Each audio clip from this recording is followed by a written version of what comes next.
Salut à tous, minasan konnichiwa. Aujourd'hui nous allons parler d'un gros morceau de l'apprentissage du japonais, à savoir les redoutables kanji. C'est sans doute l'un des éléments qui est le plus terrifiant parce que quand on tombe sur un texte en japonais, on voit des caractères qu'on ne reconnaît pas, qui n'existent pas en français, et surtout des caractères qui ont l'air très compliqués.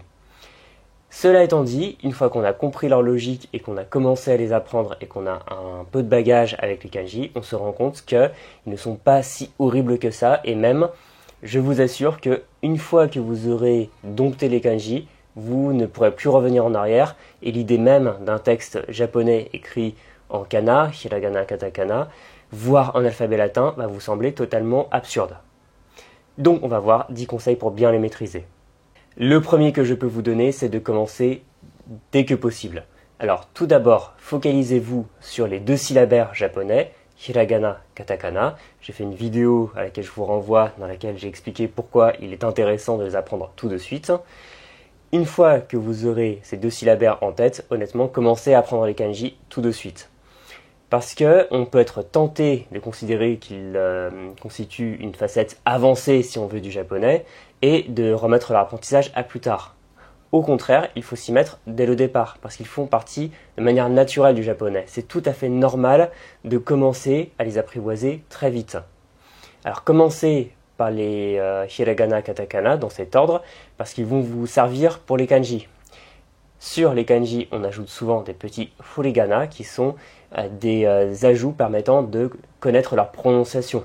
De la même façon, les lectures, c'est-à-dire les prononciations des kanji, sont indiquées, parfois en alphabet latin dans certaines ressources, mais sinon en kana. Donc commencez bien dans cet ordre et surtout passez vite à l'apprentissage des kanji. Plus vous le ferez vite, plus vous allez vous rendre service, plus vous allez le retarder, plus vous allez vous traîner ça comme un boulet et vous ne progresserez pas en japonais. Ensuite, deuxième conseil, mettez la priorité sur les kanji les plus utiles. Parce que, comme les mots de vocabulaire, en japonais et dans n'importe quelle langue, il y a des éléments qui sont très courants et des éléments qui le sont beaucoup moins. Donc, commencez à apprendre les kanji les plus fréquents. Sachez d'ailleurs que sur le blog, j'ai fait un article avec les 100 kanji les plus courants et une fiche mémo en PDF à télécharger. Je vous invite à cliquer dessus dans la description de la vidéo pour y avoir accès. Et de cette manière, vous allez connaître assez vite les kanji les plus fréquents et de toute façon vous les verrez revenir sans arrêt et ça va vous aider pour le vocabulaire parce que vu que les mots de japonais s'écrivent en kanji, connaître ces kanji qui reviennent tout le temps va vous aider là aussi à apprendre plus vite du vocabulaire japonais. Il y a des kanji qui font peur, qui sont un peu extrêmes, comme le fameux kanji de 29 traits de la dépression, qui d'ailleurs est tellement complexe que souvent en japonais on ne l'écrit pas réellement. On va écrire par exemple Utsubyo dépression avec la partie en hiragana plutôt qu'avec ce kanji. Donc sachez mettre la priorité sur les kanji les plus fréquents, comme ça vous allez atteindre directement un petit socle de base et vous allez voir que ça va vraiment vous aider à faire la bascule entre des textes qui vous semblent complètement indéchiffrables à des textes où vous commencez déjà à voir du sens. Gardez en mémoire que les kanji sont classés en fonction des niveaux du JLPT, un examen de japonais, donc mettez la priorité sur les kanji de niveau 5 puis de niveau 4 qui constituent un assez bon socle. Les 3, 2, surtout 1, vous pourrez les voir plus tard. Troisième conseil, faites-en un peu tous les jours. N'importe quel élément d'une langue, que ce soit le vocabulaire, la grammaire, etc., vous rentrera mieux dans le cerveau si vous avez une immersion quotidienne. Donc les kanji, c'est pareil, il faut en faire un peu chaque jour. Et dites-vous d'ailleurs qu'il suffirait que vous appreniez 2 nouveaux kanji par jour pour, au bout d'un an, en connaître 730, ce qui est déjà énorme, ce qui est déjà très intéressant pour commencer à lire et écrire le japonais. C'est plutôt un travail à faire au fil de l'eau, donc commencez gentiment comme ça à rajouter des kanji et à les réviser régulièrement et surtout à en faire un peu tous les jours. Pas besoin de se faire des blocs de 4 heures de kanji le samedi, quelques minutes par jour, souvent ça suffit. Et pour ça d'ailleurs il existe plein de logiciels super bien faits comme Anki que vous connaissez peut-être, Mosalingua dont j'ai déjà parlé dans une précédente vidéo, qui vont vous aider par la répétition, et la répétition espacée est sans doute l'un des meilleurs systèmes pour retenir le vocabulaire, à retenir ces kanji. Donc faites-en un peu tous les jours et au bout d'un moment, vous allez pouvoir vous rendre compte que vous en avez accumulé un sacré paquet. Ensuite, bien connaître l'ordre des traits. Ça, c'est une caractéristique des kanji, c'est que chaque kanji a des éléments constitutifs. Tout d'abord, un nombre de traits, c'est-à-dire qu'il y a des kanji qui sont constitués d'un trait, d'autres 2 traits, 3 traits, etc. Ensuite, le sens pour tracer ces traits, et enfin, l'ordre dans lequel les tracer.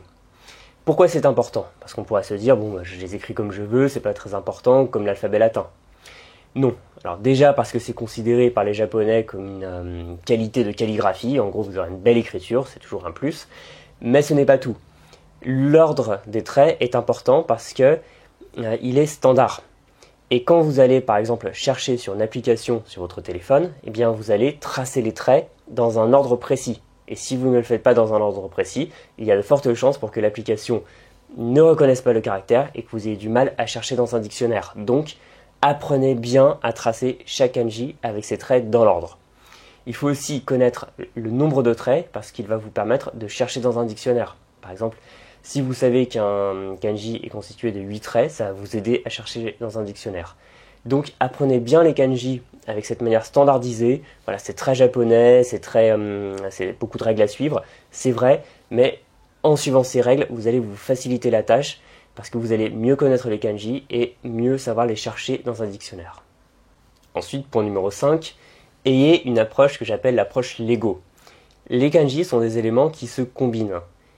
Et vous allez voir parfois qu'un kanji est constitué de plusieurs kanji plus simples. Un exemple connu, il y a le kanji qui veut dire repos, qui est constitué du kanji être humain et du kanji arbre. Et donc on peut facilement inventer une petite histoire où le repos c'est un être humain qui est adossé à un arbre. Par exemple, le kanji pour dire arbre, ki, eh bien si on en met 2, ça fait hayashi, qui veut dire bosquet, et si on en met 3, ça veut dire mori, qui est une forêt. Donc vous voyez l'intérêt, c'est que la quasi-totalité des kanji sont constitués d'un mélange de kanji, donc apprenez d'abord, encore une fois les priorités, les kanji simples, et vous allez mieux arriver à voir leurs combinaisons. Parce que si vous essayez de commencer par les combinaisons, votre esprit qui n'est pas habitué à la logique des kanji ne va rien comprendre, alors que si vous suivez cet ordre avec les kanji comme des Lego où vous allez construire les choses, eh bien tout va devenir simple et clair. Et d'ailleurs, concernant cette approche combinatoire, on arrive au 6e conseil, inventer de petites histoires pour retenir ces kanji. Je vous donne un exemple. Le kanji qui veut dire vomir est constitué du kanji qui veut dire bouche et du kanji qui veut dire terre. Donc on a l'image très forte d'une bouche qui vomit sur la terre. Et de cette manière, vous aurez à la fois une logique et à la fois un élément qui va vous permettre, par la mnémotechnique, de retenir vos kanji. Ensuite, conseil numéro 7, choisissez de bons outils. Il y a plein d'excellentes ressources, d'excellents outils qui vont vous épauler dans votre apprentissage des kanji. Alors ça peut être un livre. Je vous conseille par exemple le très bon livre d'Yves Magnette, Les kanji dans la tête, que je n'ai pas ici, mais j'ai ici Kanji et Kana qui est bien aussi, que j'ai pas forcément tant utilisé que ça, mais qui est un ouvrage de référence qui présente donc les kanji, leur lecture, des exemples, etc. Donc avoir un manuel de kanji, ça peut quand même beaucoup vous aider, mais vous pouvez avoir les logiciels de répétition espacée dont on a parlé, Anki, Memrise, Mosalingua. Il y a aussi des sites comme Wanikani que je n'ai pas testé, mais qui permettent justement d'apprendre les kanji. Il y a aussi les dictionnaires, par exemple Wiktionary ou jisho.org, qui sont très bien parce qu'on peut chercher des kanji dedans et les mots dans lesquels ils apparaissent. Il y a des dictionnaires sur téléphone, comme par exemple Akebi sur Android que j'utilise beaucoup, où on peut tracer les kanji et ça aide énormément à les voir dans des mots, à les apprendre, à les retenir.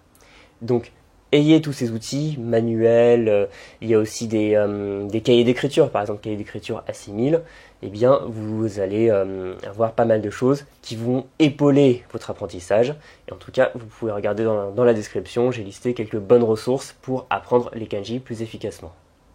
Conseil numéro 8, apprendre les lectures des kanji en contexte. Donc une lecture, c'est quoi? C'est une prononciation. J'ai écrit un article sur les lectures des kanji que je vous invite à lire, sachant qu'il y a les lectures kun, qui est la lecture sémantique, qui vient du japonais ancien, et la lecture on, la lecture phonologique qui vient du chinois, parce que les kanji sont passés du chinois au japonais, parfois en emportant avec eux leur prononciation, que les japonais ont ensuite adapté à leur phonétique à eux. Il y a d'autres lectures, bon je ne vais pas vous faire un cours complet ici, mais bon globalement il y a ces lectures. Et le problème, c'est qu'il y a parfois une approche très scolaire, j'ai pu voir ça dans des cours à l'université de japonais, avec des élèves qui doivent apprendre par cœur les lectures d'un kanji, et ça peut être très compliqué, parce qu'il y a des caractères, par exemple celui qui veut dire o, c'est-à-dire en haut plutôt, qui peut avoir énormément de lectures. Donc si vous essayez d'apprendre toutes ces lectures, surtout de manière décontextualisée, eh bien ça va être une épreuve. Ne faites pas ça. Apprenez plutôt les mots qui contiennent ces kanji, et vous allez pouvoir en déduire les lectures. Par exemple, celui qui veut dire en haut, on peut avoir une phrase comme tsukue no ue ni, en haut de la table, et là, la lecture du kanji sera ue. Mais si vous prenez un terme que vous allez sans doute beaucoup entendre au Japon, doué, talentueux, c'est jozu, et donc jozu, on peut en déduire que la prononciation, qui est une lecture on du kanji, sera jo. Et donc, de cette manière, en prenant les mots, vous allez pouvoir en déduire les lectures et au bout d'un moment, je vous assure que vous allez pouvoir avoir une sorte de sixième sens. Vous allez tomber sur un mot que vous ne connaissez pas, mais vous connaissez les kanji, vous avez déjà vu leur lecture en contexte au préalable et vous allez parfois, pas toujours, mais parfois, réussir à deviner leur prononciation. Et ça va vous aider grandement à accélérer votre apprentissage des kanji. Le point numéro 9 est plutôt une astuce, ça va être d'identifier les homophones visuels. Parce qu'il y a des kanji qui s'écrivent presque pareil et qui en tout cas se prononcent de la même façon. Ça vient du chinois parce qu'en chinois, de manière traditionnelle, les caractères chinois se composent d'une partie sémantique qui indique le sens et une partie phonétique qui en indique la prononciation. Et en passant au japonais, les kanji ont assez souvent gardé cette logique. Par exemple, je vous affiche 3 kanji qui se ressemblent parce qu'ils comportent un même élément et qui se prononcent sei, et 3 autres kanji qui comportent chacun un même élément et qui se prononcent aussi sei. Et donc l'intérêt, c'est que vous allez repérer des éléments qui ont souvent une prononciation que vous connaissez déjà, et vous allez assez souvent, pas toujours, mais assez souvent, pouvoir deviner la prononciation d'un kanji, et ça va vous aider à en apprendre de nouveau et surtout à savoir comment il se prononce. Pour terminer, conseil numéro 10, intéressez-vous aux radicaux des kanji, ce qu'on appelle boshu en japonais.